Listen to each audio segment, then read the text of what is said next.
जय जगन्नाथ सांग मैंने सांग आपण मैंने देखिए आम पाखे थी टीवीएक्स एक्सएल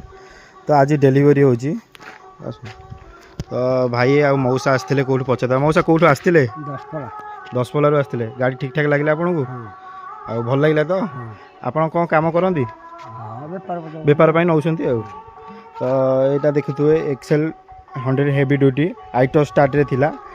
एटा बहुत कस्टमर को डिमांड थिला गाड़ी नवापाई किंतु मौसा भावुड़े पहला गाड़ीटा गाड़ी आज डेलीवरी होची आ गाड़ी सब ठीक ठाक अच्छी तो इंजिन वाले सब ठीक अच्छी तो लोक कहते गाड़ी भंगा भंगा पड़ुची तो पहाड़ ऊपर खसी पड़ुची भंगा गाड़ी आड़ी बिकी दौरान सब ठीक अच्छी तो गाड़ी पूरा एकदम अच्छा हाँ ठीक अच्छे तो बहुत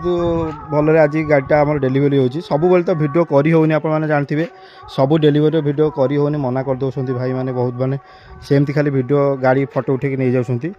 तो गोटे गोटे गाड़ी जदि आप डेलीवरी होची मुझे आपको वीडियो भी करदेकी छाड़देवी किंतु सब वीडियो करी होनी एटा भी मन रखु भाई आपण मानक कहीदे